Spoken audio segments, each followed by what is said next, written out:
आज मैं आपको सुनाऊंगा मूर्खों की सूची। अकबर बीरबल की एक मजेदार स्टोरी।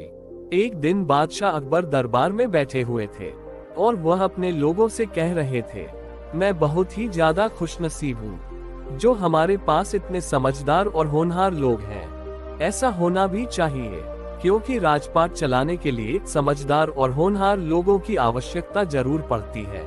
लेकिन हमने आज तक ये नहीं जाना कि हमारे देश में सबसे बेवकूफ लोग कौन है। हमारी इच्छा हो रही है कि हम उन लोगों के बारे में भी जाने जो हमारे यहाँ इस देश में सबसे ज्यादा बेवकूफ है। इसीलिए मैं चाहता हूँ कि हम इन लोगों का पता लगाएं जो यहाँ सबसे ज्यादा बेवकूफ है। ये कहकर बादशाह अकबर ने बीरबल से पूछा, बीरबल क्या तुम ये काम कर पाओगे? जी हाँ हुजूर, मैं ये काम कर सकता हूँ, बीरबल ने कहा। लेकिन मुझे करना क्या होगा? आप मुझे जरा विस्तार में बता सकते हैं? बीरबल ने बादशाह अकबर से कहा, तुम्हें जाकर 6 ऐसे लोगों का सूची बनाना है जो सबसे ज्यादा बेवकूफ है, जिसे हम पागल कह सकते हैं। जाओ और इन लोगों का पता लगा कर आओ। मैं तुम्हें 1 महीने का समय देता हूँ। मैं समझ गया जहाँ पनाह, लेकिन मुझे ये पता लगाने के लिए 1 महीने का समय नहीं लगेगा। मैं उससे बहुत ही जल्दी इस काम को कर सकता हूँ। ये कहकर बीरबल दरबार से निकल पड़े। उन्होंने अपना घोड़ा लिया और उस पर सवार होकर महल से बाहर निकल पड़े।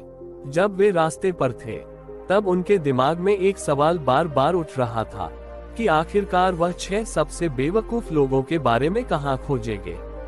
उनके सामने एक आदमी गधे पर बैठा हुआ उनकी ओर आ रहा था और उनके सर पर घास का गुच्छा रखा हुआ था।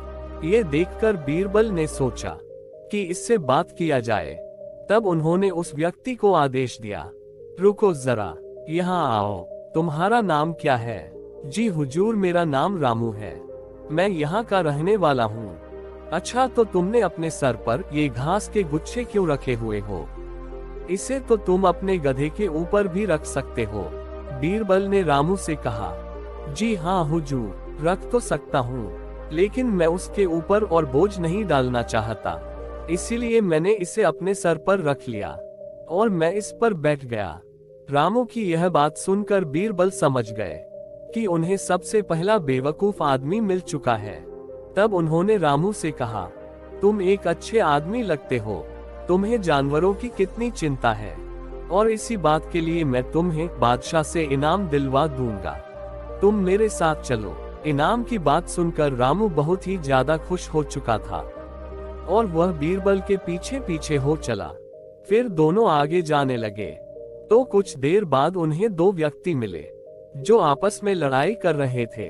तभी बीरबल ने उन्हें आदेश दिया, रुको रुको, तुम दोनों लड़ाई क्यों कर रहे हो?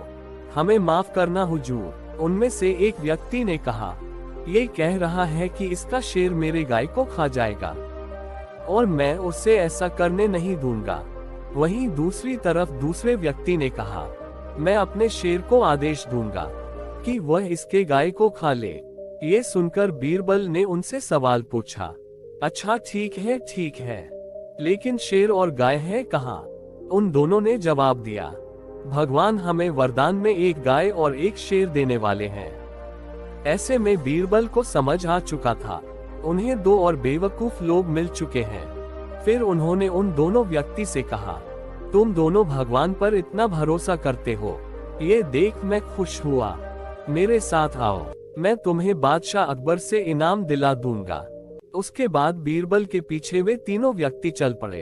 रात हो चुकी थी, इसीलिए बीरबल ने उन लोगों को अपने घर में रुकवा लिया और उनसे कहा, आज तो समय बीत चुका है और रात हो चुकी है। बादशाह अकबर अभी हमें नहीं मिलेंगे, इसीलिए हमें उनसे कल मिलना होगा। तुम सब आराम करो, कल हम उनके पास जाएंगे। ये कहकर बीरबल वहां से निकल गए और वे बगीचे में घूमने लगे। तभी उन्हें एक व्यक्ति मिला जिसका नाम याकूब था। वह झाड़ियों में कुछ खोज रहा था।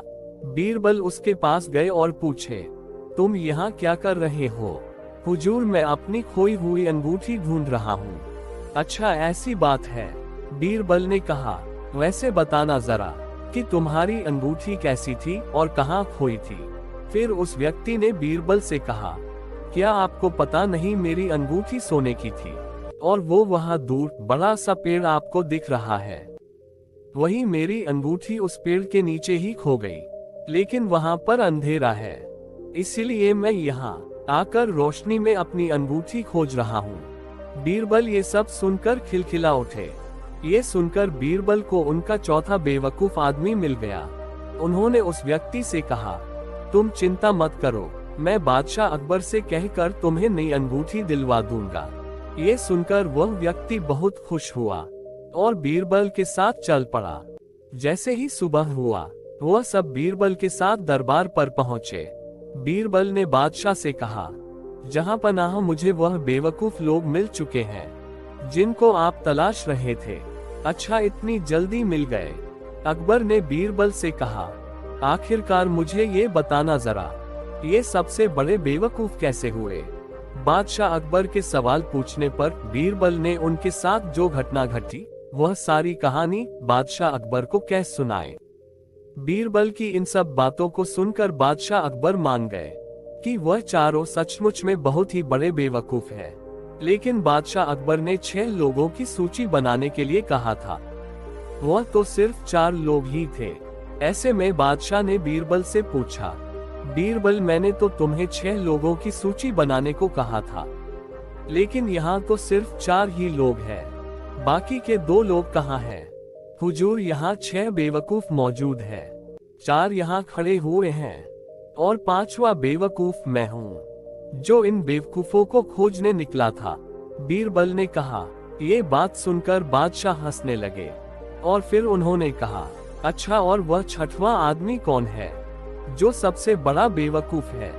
माफ करना हुजूर, बीरबल ने कहा, वह 6वां बेवकूफ व्यक्ति आप है, जिन्होंने यह आदेश दिया था। बीरबल की यह बात सुनकर बादशाह अकबर और दरबार में मौजूद सारे लोग जोर जोर से हंसने लगे। धन्यवाद। दोस्तों, आप लोग वीडियो तो देखते हो मगर चैनल को सब्सक्राइब नहीं करते हो, तो आप लोग ऐसा न करें। अगर आप लोगों तक मेरा वीडियो पहुंचता है और आप लोगों को मेरा वीडियो पसंद आता है, तो आप लोग चैनल को सब्सक्राइब और वीडियो को लाइक जरूर से करें।